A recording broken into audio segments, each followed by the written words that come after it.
Welcome to Stories and Stanza. I'm your host Abhra. I'm a writer and I created this podcast to bring you a montage of real stories that make life beautiful as poetry. Today's episode is part of the Fail With Me series. I have had a few difficult years where I felt incredibly isolated. So when I came out of it, I wanted to create a supportive space to help those going through similar challenges. In a world that celebrates success and stigmatizes anything that doesn't fit that mold, Fail With Me aims to normalize and accept failure. I explored the concept of failure from various perspectives and challenge the notion that failing is something to be ashamed of. If we can truly unpack the layers of failure, we will find key to our healing. Please join me in welcoming today's guest. Thank you. Hi, Sarah. Thanks for joining me today on this new episode of Stories and Stanza. And before I tell everyone about what this episode is, can you please give a brief introduction for the listeners? Of course. First of all, thank you for having me on the show. I'm delighted and it's much appreciated. A little bit about me. I'm retired. I live in Central America in near Boquete, Panama. I retired from being a behavioral consultant and a master coach. And I am passionate about emotional intelligence and mindfulness. I am an avid learner. I love learning about everything, but I am currently very focused on spirituality, not religion, and the nature of forgiveness. I always like to ask the question, what else could be true? And it keeps me curious. That's a little about me, and the rest of it is just a lot of blah, blah, blah. Thank you so much for being here. I'm sure we will have a few episodes and we'll talk about many interesting aspects that you mentioned. And just wanted to give everyone an understanding of what this series is about. We are calling this Fail With Me. And with the title, I don't want people to think that it's something negative. Like we're starting something new, and we are using a negative word like failure. And I have our guest here who will help us navigate through the word and dealing with certain emotions that come with it, and we'll see how it kind of affects us in, yeah, in everyday life, in big things and small things. So the reason behind this is whenever I read a self-help article, it says, "Oh, you're doing this wrong. There are 5 steps to do this right. There are 10 steps to do this right." And when I read it, it kind of gives me a stigma that, I am doing something wrong. It always assumes the reader is doing something wrong. And from there, I came up with this title that whenever I talk about inspiration, I'll let people know that I have failed, and it is perhaps okay to fail sometimes. So please join me in this conversation about failure. So, Sarah, the first thing I wanted to ask you is that failure has such a negativity around it, and how do you feel about it? Can we address failure and come to some sort of acceptance about it? It's interesting that you asked that question first because it is 100% correct. And I think what happens is that we're taught from an early age that failure is a bad thing, in that it is the end destination. So you study for a test and you fail, and that's it, you failed. Or you tried to get a job and you didn't get it, so you failed. And I don't think that we're taught that failure is just a part of the process of success. And I think that we also don't define what failure is. So, for example, if you were to ask someone what failure is, they might only be able to tell you it's a lack of success. But if I asked you then, what does success look like? You may not be able to define that either. And Exactly. yeah, and so sometimes we feel really angry or sad or upset because we have self determined that we failed, when in reality, oh, bro, we don't even know what it was we might have, done to fail, or what we really failed at. And so the feelings are nebulous, and sometimes even the definition of what failure is for us is nebulous. Yeah, thank you for giving such a deep thought about it. And you know what? This is something my daughter asked me earlier this week. Dad, there probably going to be a test. What if I fail it? Oh. And and it's something that I guess we are trained to think that it's failure. It's something bad. It's you know a set of expectations, maybe, right? Hmm. Well, this is it. I mean, I don't want anyone to think that I am uh, like standing in the corner going, Yay, I hope you fail. What I am saying is that sometimes failure is a necessary part of the process. For example, if your daughter studied and doesn't do Mm, well on the test, it is an opportunity to do what I like to call fail forward, where she failed to achieve a good grade, but then you go back and you say, what can I learn? Did I study the wrong way? Did I not study enough? Did I study the wrong things? Was I distracted? Was I not? I mean, then you get this opportunity to go back and say, what could I do differently? But Oprah, what ends up happening is you fail a test and most people just beat themselves up.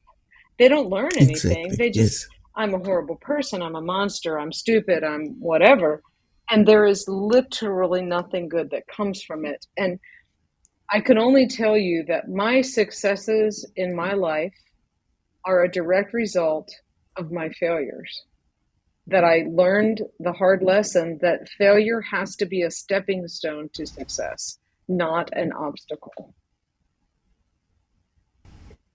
Yes, yes, yes. And interestingly, it just made me think that some of the conversations I had with my dad Mm-hmm. about success and failure. So when I took a decision to move to Australia, it was a long time ago, and then my dad said, "You are going to fail. You don't Oh, know anything." and And how did that make you feel when someone you love so much said that to you? That crushed you, didn't it? it did, and I couldn't explain to him what was the rationale behind my decision. Mm-hmm. So, and then when my brother grew up, he looked up to me and he moved out of the home like he was destined to go and explore the world as he wanted to. And I think that in a way it I set a positive example in the family, Yes. that you don't be clouded by the fear of failure. Well, and to be honest, many people fail, Obro, because they are afraid not even of failure, but they're afraid of success, and they're not even aware of that. Because sometimes people are taught that, success can also be scary. Well, then if I succeed, everybody's going to be looking at me and I'll be very visible. And the higher, what's the phrase? The higher you rise, the harder you fall. So it's not, Yes. it's not a good idea for someone who's listening to this podcast who has failed to say, I'm a failure, because nobody is a failure.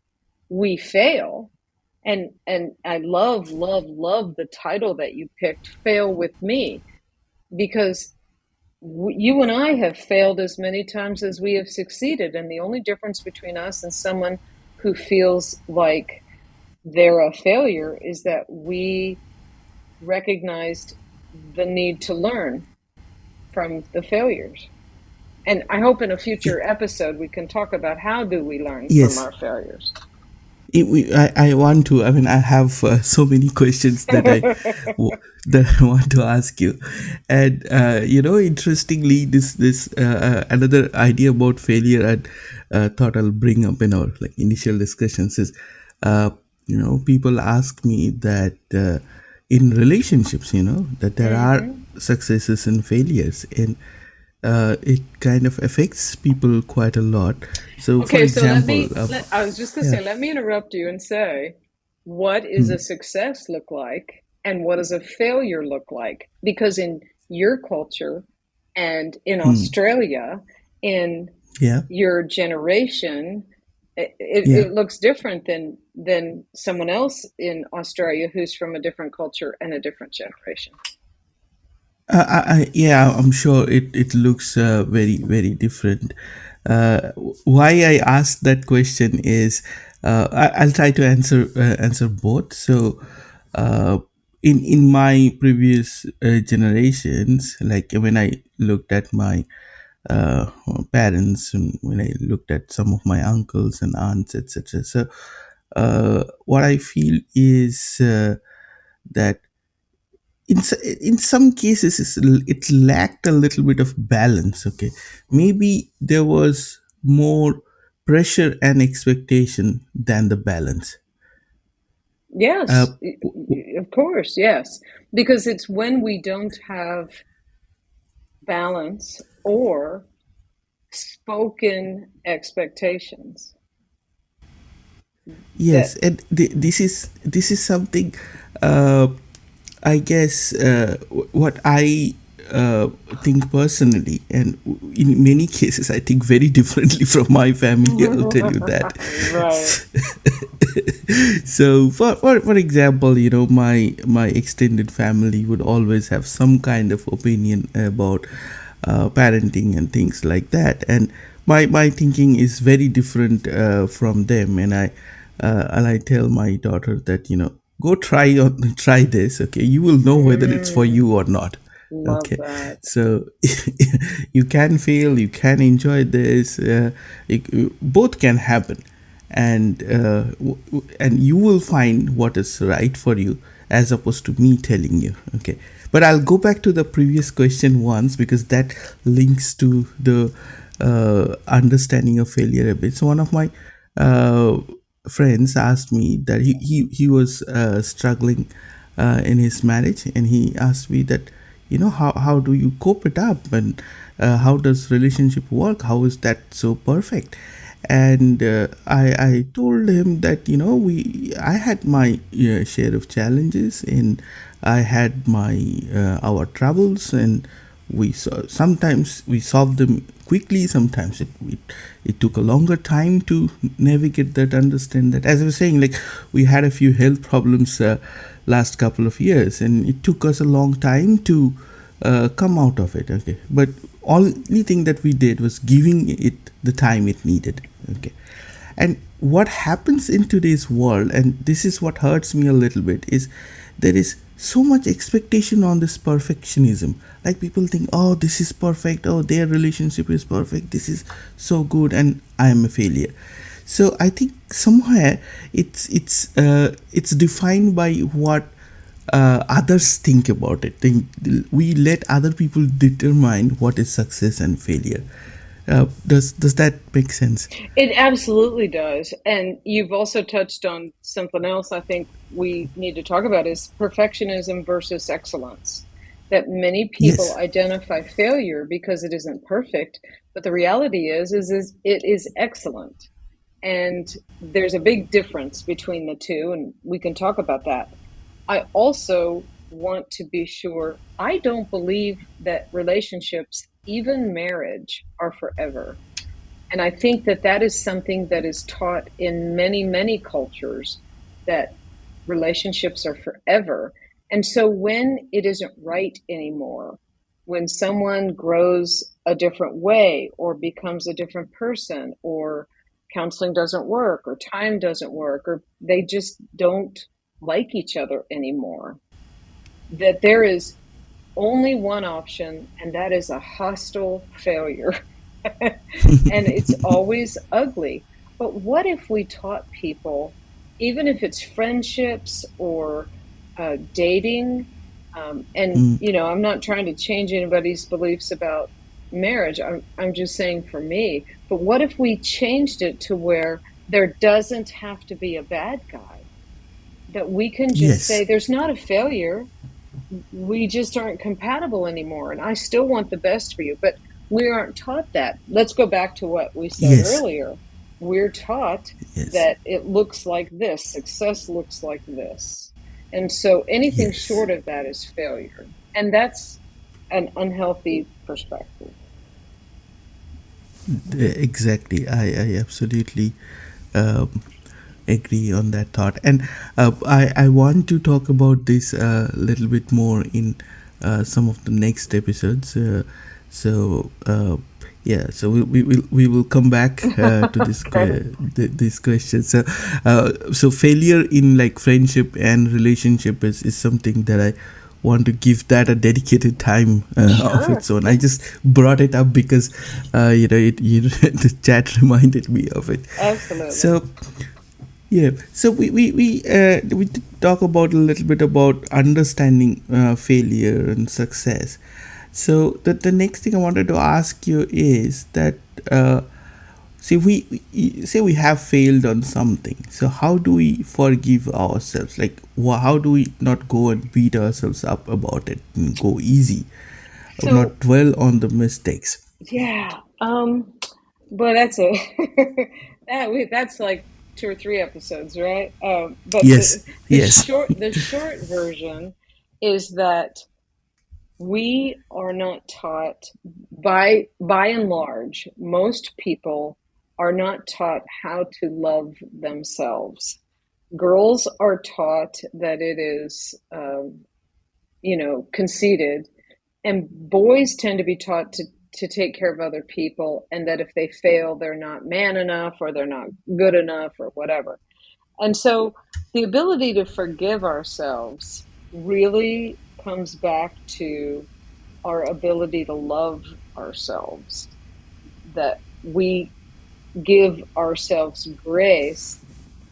We understand what we're feeling is disappointment, or whatever, but that we still love the deepest part of ourselves. And most people, oh, bro, most people don't even like themselves. I mean, yes, and they spend so much time. The sad fact of the matter is, most people spend a lot of time distracting themselves from uncomfortable thoughts. And so they work, and they work really hard, or they work too much, and then they come home and watch TV, or they play video games, or they're always going out to dinner or dancing or whatever.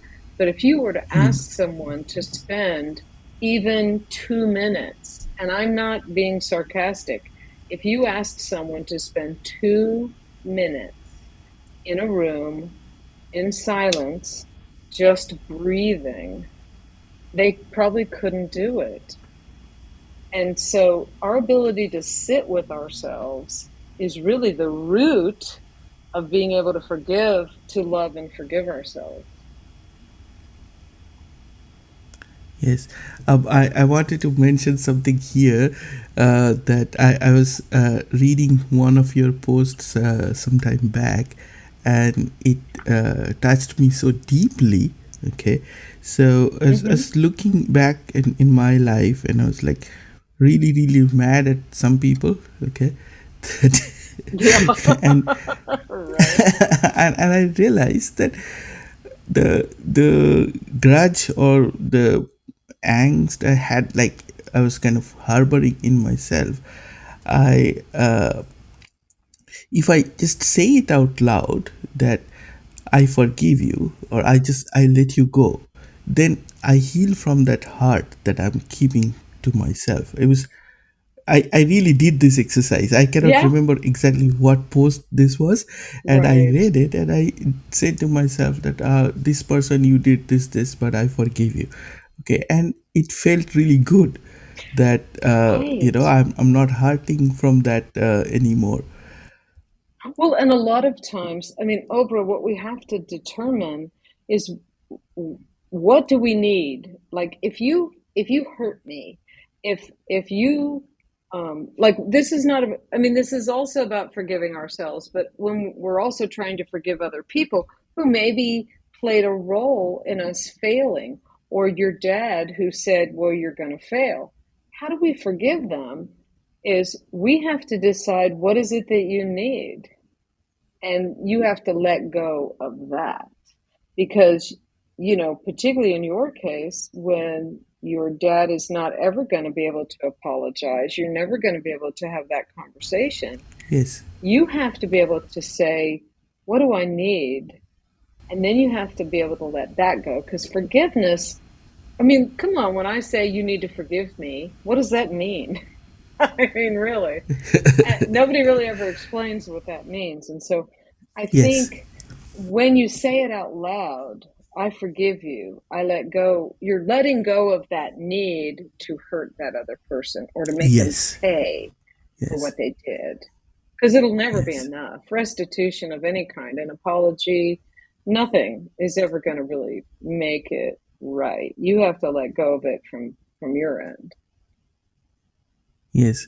And in these topics that we are touching upon, it really needs an episode on its own. Like when we talk about loving yourself, when you are talking about dwelling on the past. Hmm. Yep.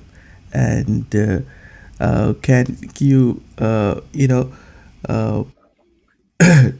so when we do a past mistake, like how do we sort of let go? It's yeah, one of these things is the attachment and that Hmm. expectation that okay, something is.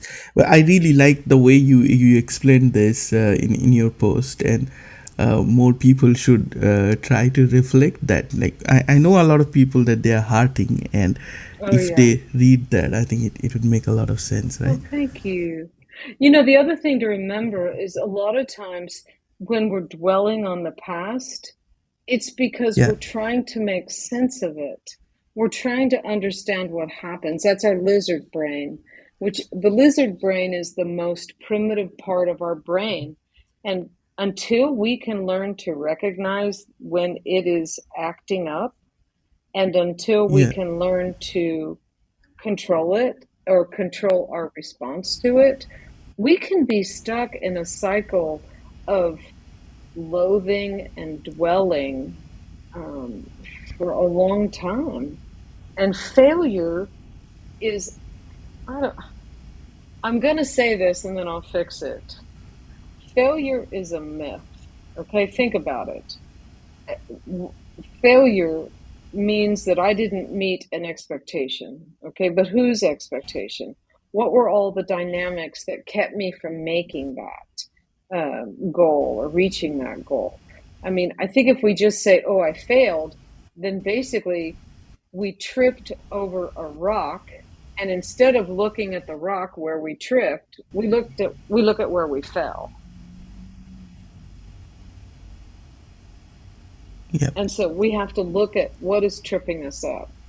And sometimes failure is just it's an ability, it's an inability for us to see our worth and our value and to pursue the things that really are meaningful to us. Exactly. On that note, I wanted to share something I uh, heard from one of my therapists a few years ago, and she said that I'm trying to be rational for an irrational problem. Like I have a problem and I'm trying to understand that, navigate that. Why did that happen? And do not think about it like it's a switch of a that can just go Hmm. on and off, or it's like just a computer where you can give 2 plus 2 and you get an answer and the problem is gone.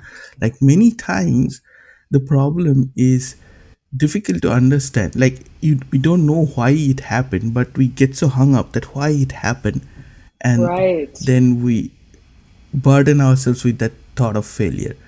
Do you think that that is true? I do, and when we do have some of the discussions, particularly about emotional intelligence, I'm going to give you a tool that you can post in a link, I guess, for your reader or listeners. It's called a feeling wheel, and basically, it's just a. Yes, you told this to Oh, me earlier. okay, Yes, it's okay, fantastic. yeah, It is it really is. good. It's Yeah, now fantastic. tell us about it again. Yeah.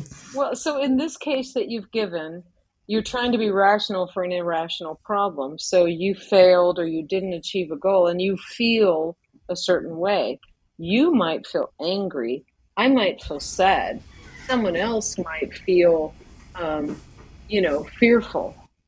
But Yeah. the point is to keep digging down to what are you feeling versus what happened, because sometimes, like you said, we may never know why the things that happen, and Yes. what we do have control over is understanding ourselves.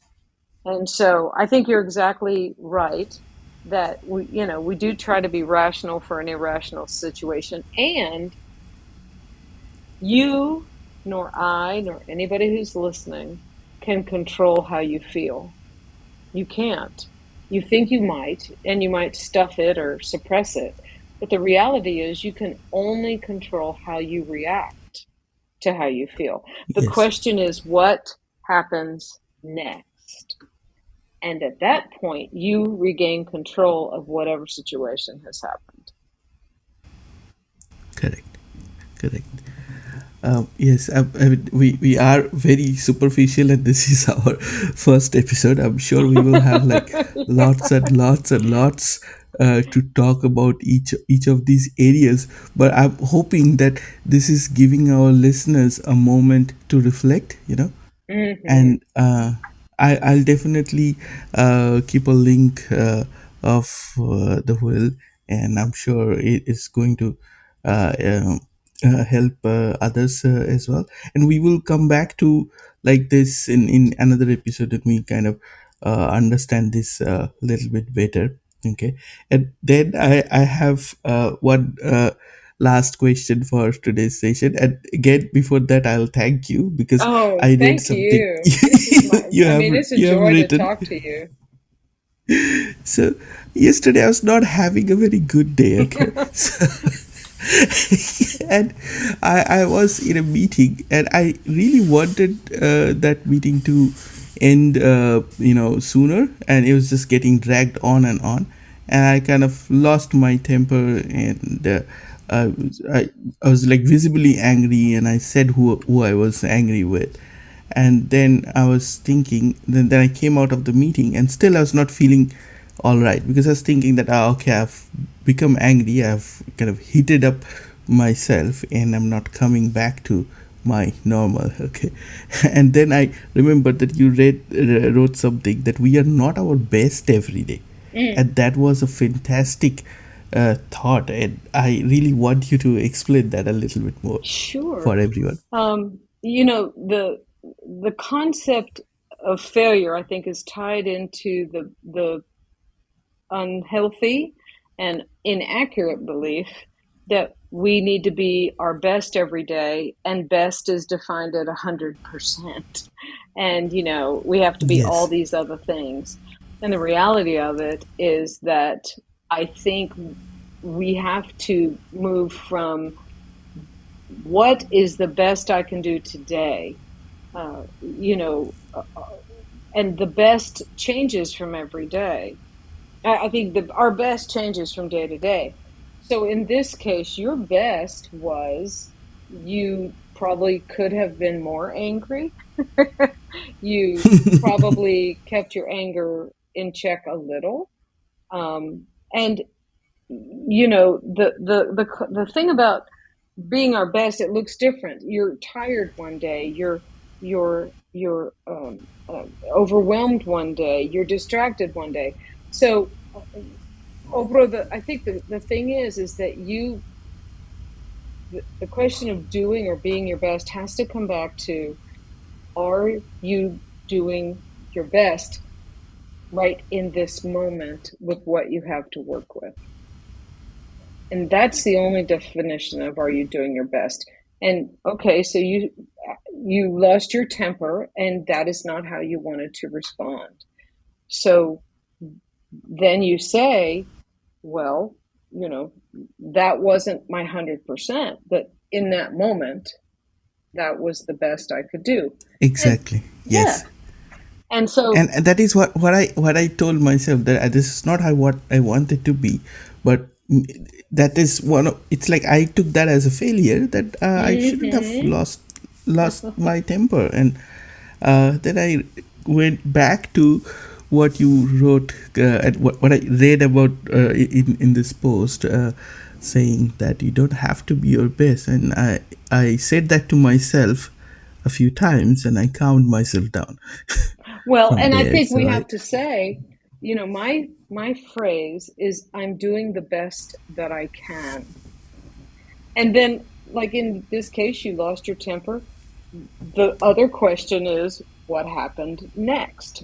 Did you make it right? Did you apologize? Did you, um, are you going to learn some techniques that will perhaps help you in the future? Whether it's a failure or not really comes down to, and I mean, there are failures, but I think whether it's a failure is this a pattern? That's the other important thing, because patterns in yes. behavior matter. If you're losing your temper all the time, then that's a pattern, and it's a failure to control your temper. But you're not a failure. You see? Do you see the difference in the logic Yes, there? yes, yes, yes, I do. And no, I think that makes perfect sense. And yeah, I wanted to keep like each episode around half an hour, so Sure. we have reached that time. So Okay. I'm sure that it has given our listeners something to think about, and we will definitely come back with Well, the thank you so much for next. having me on your show. It's a joy to visit with you and to talk about these things. It was lovely talking to you about it. Thanks, everyone who listened. Okay, the episode should go live by this weekend. So yeah, and I'll share the links. Thanks you once again. Cheers. Bye bye. Oh, wait. Are you going to Yeah, read a tell me. poem? You got to read a poem. You told me you were going to read a poem today. I okay, I can. So the idea of this podcast was stories and stanza. So we bring up stories, and we bring up a little bit of poetry along with it as well. So okay, so here is something I've written recently. So to end the episode, I'll add the poem. Some days when it's pouring and I have no umbrella or shade to wait out the rain, a car passes by, splattering all over me. I curse and then chuckle. I would have made a miserable sign for a hotel. However miserable, I live here, the persona I wear, the sky I live in every day. Someone uncouth splatter insult, besmirch my repute, tarnish my spirit. I cannot stop them carving away a piece of me. I can wake up anew. We get damaged a little every day. Why not heal as well? I love that. Thank you for sharing that. That's wonderful. Thank you so much. Bye bye. Bye bye.